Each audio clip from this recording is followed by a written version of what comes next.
The weakest part of this football team is still weak. The thing that was going to potentially hold this football team back is already in the preseason holding this football team back. And I'm asking myself, how does a pass game that is in desperate need of getting better get better when the integral pieces that are going to do that can't work together? They can't get any better in the preseason right now. If we focused on one point of this passing game that was going to need to get better, I had said since they drafted him, Rashad Bateman, outside of the quarterbacks, is the most important rookie in the NFL. And we're talking about all their receivers. Hollywood Brown, he needs to get better with Lamar. He's not practicing. Boykin needs to become a big play receiver with his size. It hasn't happened. And Bateman, if we're going to pinpoint one specific area in the pass game that needs to get better, it's going to be perimeter. Okay, as a quarterback, when I'm throwing the ball to the perimeter, it's more often not going to be out of my hands before the receiver's looking for it, just because it's got to go so far. And that all comes down to feel and rep and timing and rhythm.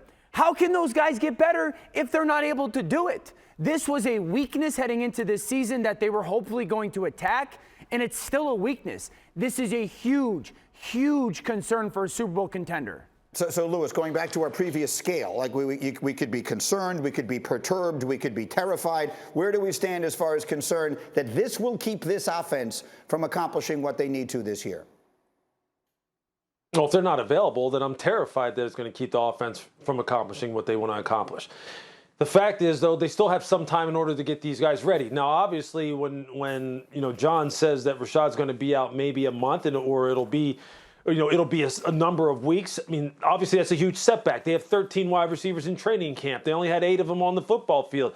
By my math, I mean, that's 5 guys who are not practicing, and I'm not that smart in math, but that's the fact. And when you guys aren't practicing and you're trying to help out a passing game, obviously it's going to like curtail the improvement that you're hoping to make. So look, they're going to rely on what they do the very best. They're going to rely on running the football. J.K. Dobbins, by all accounts right now, is someone who I think people are saying, look for this young man to absolutely explode. Well, he better be ready to explode, especially in the first month of the season. And Lamar needs to make sure he himself stays available, stays healthy, stays off the COVID list. Make sure that he is someone who is doing everything possible to make sure he stays on the football field along with number 27. And the guys like Mark Andrews, because if they're not on the football field, things could get sideways for Baltimore in a hurry, and they could find themselves, behind the 8 ball coming out of the first month of the season. And that's not where they want to be. In a very competitive division with Cleveland and the Steelers, maybe not as bad as people are thinking. What are you hearing, Dan? Look, we know they can run the ball. I mean, that's not in question. They're not taking running backs